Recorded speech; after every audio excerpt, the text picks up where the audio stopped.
These fighters are the future. They like no other. And they ain't soft either. You can't just smother, smack to another. Better go and hide your mother. Or get hit with a domestic case like this dude brother. Yeah, baby, yeah. I'm sorry, Ilya. No, I know you might be innocent. I apologize. I just need a rap to start this video, guys. But as you guys can see, this dude brother, not Ilya, but Ilya's brother, Alexandre is on the screen right now. And I thought of an idea, guys. There's some unranked fighters that may just be better than the champs, you know. Obviously not. And some of these are long shots. I'm going to try to do every division. You're going to see there's like literally some division that there's just literally no one who has even a chance who's unranked to be the champion. But some divisions, guys, they have a chance to win. So I'm not saying they're going to beat the champion. I'm just saying most of these guys have a chance. And if I do think they're going to beat the champion, I'm going to explain why I think so. Without further ado, enough stalling. Let's get into the video. Starting with the flyweight weight class, you know. And this might surprise some people, but I do think there's somebody who has a chance. Horiguchi, you know, guys, his last fight I feel like showed that he's still a dog. Like people forget, man, one of Demetrius Johnson's all-time win. But Kenny, Demetrius Johnson not even a top 10 all time. Yes, he is, bro, because he's doing this to people like Horiguchi. Now, this goes to show how, like, I guess great Demetrius Johnson is. The fact that he could beat someone like this way back in their heyday, not even their heyday, but Horiguchi's surprisingly young for being around the scene, I feel like, for a long time. But I think he has a well-rounded arsenal and will go dog for dog against Van if he was to fight him. That being said, I think he's less skilled, but he could veteran max. If I had to lean someone, Joshua Van's going to beat him, in my opinion, because Joshua Van's a little bit too skilled for Horiguchi. But what people don't, people don't know what veteran max is, you know. Like, when I say veteran max, I'm talking about fights where, like, the vet just goes in there and is like, yo, I'm a vet, though. But I feel like Van kind of passed that test against Royval. Royval doesn't give veteran vibes, you know. Like, Horiguchi gives me more of, like, a vet vibe. You know what I'm saying? Like, Royval is like, yeah, he's a vet, like, on paper. Like, yeah, he's been around since, like, what, 2020 only? But, like, I feel like he's been fighting the best, but Horiguchi gives, like, seasoned vet. You know, there's vets and there's seasoned vets. You know, a little bit no facial hair, but you can see the gruffness. You can see the gruffness in, like, his face. Like, I've been around the block, man. Yeah, I was fighting internationally, man. You fucking, yeah. You know what I'm saying? So, like, he's been around the world, and he's a vet. And I feel like he could vet max Joshua Van. Do I think he could beat him? No. But he is one of those unranked flyweights that I feel like we should keep an eye on. I don't believe he's ranked. Even after this recent fight, I still don't think he's ranked. So he should get ranked soon. Maybe he has to take a step up in competition. But I feel like it would kind of be dumb to overlook him and be like, oh, he has no chance against Van. Anyone has a chance, and he's one of those fighters. Moving on from flyweight, though, I just have to keep that simple.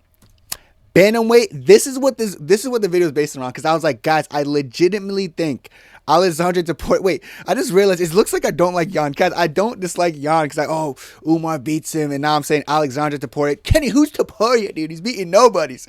He's fucking fought Bekzai and got dropped. Guys, I didn't think he got dropped, but he got rocked or whatever. Listen, top 3 most skilled bantamweight skill for skill is Alexandre Topuria. I don't care what you guys say. This is my skills for skill list. Umar Nurmagomedov, Peter Yan, Alexandre Topuria in that order. That's my opinion. You know, you could agree, you could disagree. I don't care how you scramble the 3. As long as that's your top 3, you could have Yan first, Topuria next, and Umar, or Yan first, Umar. I don't care. As long as you acknowledge those top 3 as the most skilled. When I say skilled, I'm talking about striking. I'm talking about grappling. I'm talking about durability. I'm talking about well-roundedness overall. Topuria is one of those people. He fights just like his brother, except I feel like he shows the grappling part of his game more than Ilya does. Like, even Ilya vs. Charles, we overhyped that grappling. It turns out Charles was just out of position and put himself, like, pretty much under Ilya. Ilya didn't do much. Whereas I see Alexandre Topuria showing offensive grappling as well as, like, defensive scrambling off his back and stuff, and he's just very hard to control. He's similar to his brother with the high guard. He kind of struts forward. He might be low output, similar to someone like Peter Yan. I legitimately think his boxing is on par with Yan, if not better. And this is not glaze, you know. And I know Yan's a good boxer, but like, Marcus McGee wouldn't have any success against Topuria. Like, I don't think Marcus McGee will win a first round off Topuria. Peter Yan, every good boxer starts slow because they have to pick up reads. But, like, the way Marcus was kind of lunging in at Yan, that wouldn't work against Topuria, because I actually think Topuria is a better counter striker than Yan.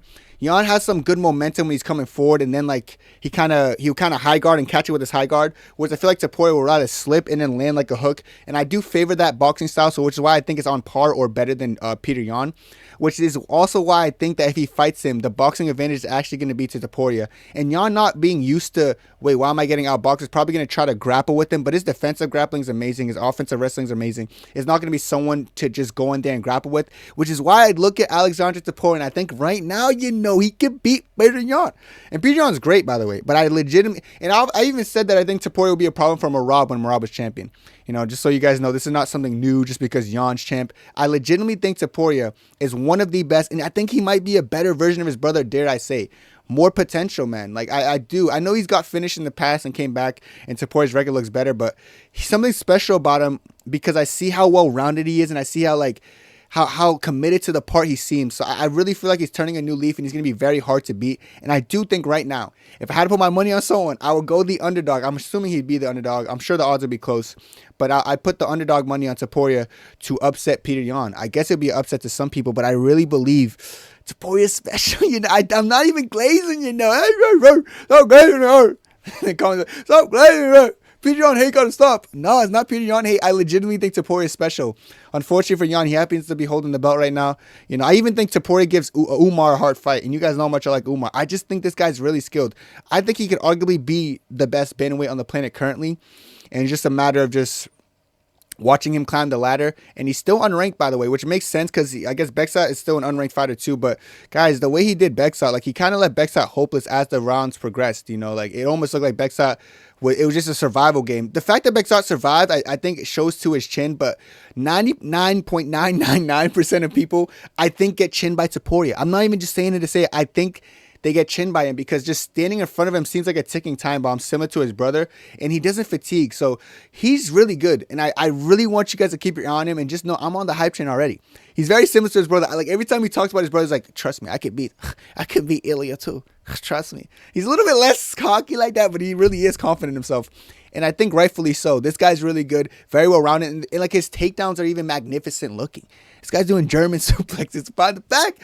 Fuck yeah, Topuria. That's what I'm talking about, man. I'm jacking this Topuria, and since the other Topuria is, fighting little divorce, domestic violence, brother, we have him. So it is what it is, I hope Ilya returns soon and gets cleared of all charges or whatever, but we still got Alexander, so we'll be fine, brother. Moving on from bantamweight, because I feel like he was a very important thing to say.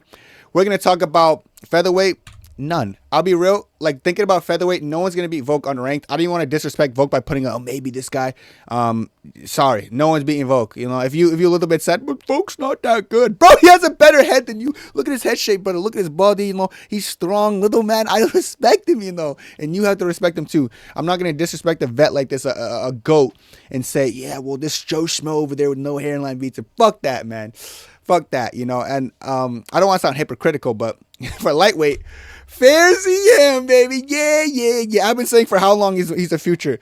Now, I'll be real, chat. He's not beating Ilya, if I had to guess. But skill for skill, he's one of the best bantamweights. Not bantamweights. One of the best lightweights ever. He's 6'3". He's already my height, damn near. He's almost 6'4". And he fills out pretty well. And he's long, skinny, and strong. He has Kenny-like attributes, And people who know me know my attributes handsome too. Does he have the handsome attributes? Fuck it, he has a handsome. He's a Kenny, man. He has it too. He has a handsome attributes. I'll give it him, man. Fuck, whatever. I'll give him the Kenny-like attributes, man. He seems really good. I feel like his striking is really good. I think what surprises me about him is how strong he is despite his frame. And I can relate to this, because I'm a handsome, strong guy. But he looks like he'll get ragdolled in some grappling positions, but against Sadikov, I already told you guys, I think he's going to have the grappling advantage over Sadikov. Also told you guys, I think he's going to win fairly comfortably against Sadikov, and everyone's underwriting him. Sadikov, in fact, even surprised me about how much he just couldn't keep up with him on the feet, because I thought it was going to be somewhat competitive, but everywhere Zayn was, he schooled Sadikov, and Sadikov's no pushover. He's not someone you just, I smoked Sadikov and that's what it was. That's not what you do. Fairzian beat him everywhere, and he just doesn't tap because he's too double jointed. Kid's special. I think he likely loses to Ilya, but he smokes people like Paddy. He could beat Gaethje. He could beat a lot of these people in the top 5. He has a chance to beat Ilya, Ilya has struggled in the past with long-rangey strikers like Jai Herbert, this is what you're going to get at lightweight as well, you know.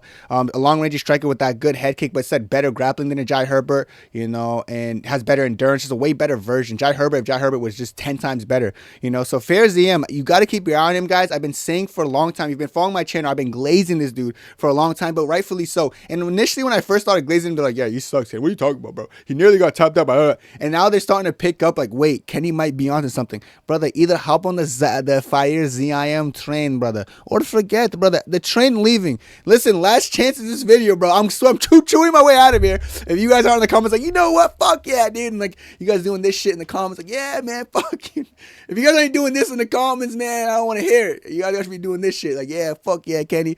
If you're not on the train, brother, true, we leave station very soon. And I've been saying it for a long time. I'm never gonna stop. He is a top 5 material, and he beats a lot of these guys. You know, he's the best up and comer who's not ranked yet. You know, get this guy a number next to his name, or else. I think he's not ranked, unless I'm mistaken. I'm pretty sure he's not ranked. If he's ranked, then oh well, I'm still glazing him because I want to make this video to glaze him as well. Yeah, Bear Z, I'm glazed, man. That's what I'm talking about, man. Moving on from lightweight though. We got welterweights, and of course Islam Makhachev. And I know I didn't disrespect Volkanovski, saying I don't want to disrespect him. Not trying to disrespect him, but boom, Yaroslav Amosov. Now I'm not disrespecting Islam, you know, but brother, he beat me last fight in 1 round. Chat, I don't just get done like that in 1 round. I'm a vet in the game, you know. Like when he finished me like that, I was like, wait, did I get choked out like this? But I'm a good grappler too. He's massive with power. Like he's just big. He looks a little bit too big for welterweight. I don't know why he makes welterweight, brother. That's why he beat us that bad. His grappling seems next level. I'm glazing. I had to remind myself to zip it up when I'm done because I when I typed that, I was like, yo, what am I glazing for? Like he did that to us. Yeah, Neil Magny's not. We're not at our peak right now, but we don't get done like that. We usually send off these like frauds, and we couldn't send him off, you know. I said he probably loses to Islam, but he's notable. So I want to give him the shake because, you know, being a good grappler and massive against Islam, I feel like for me, it's always going to make me look at you like, you know what, you have a better chance than these fucking Moraleses and these Protezes. People aren't going to want to admit that Almazov probably gives him Islam a harder fight than Protez and Morales because they're just like, nah, dude, strikers are the way to beat Islam. Keep dreaming, dude. I think it's someone like this guy, you know, being massive with power, you know, not being too tiny, like not being a tiny guy like Sean Brady, you know, and being big and scary. And I think Almazov is that guy. I could be hyping him up because he finished us in the first round, but you know, hype or not, I do think it's notable to say, don't take this as disrespect, guys, because you guys know Islam, you know, he's, you know, him and his father make me, you know, all my life we work for a second belt, you know, and I'm grateful for this. So I don't disrespect Islam. Me and him are still best friends. I'm actually seeing him after this video. I'm gonna say what's up to him, you know, probably drive a little bit the Lamborghini. But yeah, I like Islam, but I have to say, brother, Almazov might be keeping our eye on us, but if push comes to shove, we gonna be pushing and we gonna be shoving. Quote me on that. Just gonna give you a little shout out, bro. You're lucky, bro, because I feel like I'm turning my back on Islam saying this shit, because we would cook you, and I know we'll cook you. Moving on from you, I don't want to glaze you too much more. We're gonna talk about middleweight, which, let's be real, Hamza probably smokes everyone, but if you gonna beat Hamza, you better do it by puncher's chance, you know. Brother, the African, Cameroonian, the neighboring country to Nigeria. I gotta glaze my board. Gutier, brother. You need puncher's chance to beat Hamza. We're 23 years old. This kid's the future. And yeah, I could call him a kid. We're both 23, but his birthday's April. Wait, he's old. Okay, he's like 4 months older than me, but this kid's the future, bro. You know, I train with him sometimes, you know. Like, listen, as a 6'4", like, I'm huge. We're both 6'4". I'm a little bit bigger than him. Like, his body, like, a little bit skinny to me. But, you know, like, I know he's legit. I know he's a tank, dude. And I don't know what his takedown defense really is. But what I do know is a wise man once said, Curtis Blades tried to take down Ngannou, and then he got, well, not Ngannou. Curtis Blades tried to take down Derek Lewis. Boom! Uppercut. Listen, Hamza, you shoot at her legs. Boom! We send that shit to heaven, brother. Be careful. You got to be very careful. Gutierrez is the only one who has a chance, who's unranked, to even have a chance against Hamza. Oddly enough, no one even ranked, in my opinion, has a chance against Hamza on paper. Gutierrez on paper might have the best chance off of just puncher's chance. Because if I look at middleweight, Izzy's not a crazy power puncher. DDP's not a crazy power puncher. You know, I'm not going to say Brohalo's a one-punch puncher. Like, no one's really getting... Imavov's not a one-punch puncher unless he could poke you in the eye before and maybe hit you and then fall up on the cage. No one really has that one-punch power that's going to stifle Hamza and put him to sleep. I look at Gutierrez, I'm like, maybe, you know, DDP kind of rocked Hamza at the end of the round in their fight. the very last round when the referee stood him up trying to legally give DDP a chance. If Gutierrez could just get a chance to like land clean on his jaw, I think Gutierrez could put Hamzat away. So it would be it's not an easy ask for Gutierrez, but if there's any unranked person who could become champion off of just a one-punch knockout, I'll say Gutierrez. I want to see more of him. I kind of want to see him get tested by a wrestler just so I can know what's up, because if he has good takedown defense, mama, if he has good takedown defense, little bit problem might commence to the problem start to commence to the commencing of the problem. So I think Gutierrez is one of those people you got to keep your eye on if you don't already. And, Africa, we have no champion if he can land punch. So keep my eye on him. And if Hamza's not champion, I would actually say this is actually a very comfortable pick for me. But outside of this, guys, I'm not going to lie. I look at light heavyweight. No one has a chance to be Pereira. No one has a chance to be the winner of heavyweight. So that's overall my video, guys. These are the only people I think who are unranked who have a chance at being champion or could beat the champions. Only one out of everyone here who I think has the actual chance of winning is this guy right here, Alexandre Topuria. And I guess Horiguchi, not really, but it's really just Topuria, if anyone who has a chance to actually beat the champion. So it's Topuria for somewhere, whatever reason, gets booked against Peter Young, guys. Just know who I'll put my money on, guys. Trust me. That's it for me. Hope you guys enjoyed, and God bless. 2, 3, 4.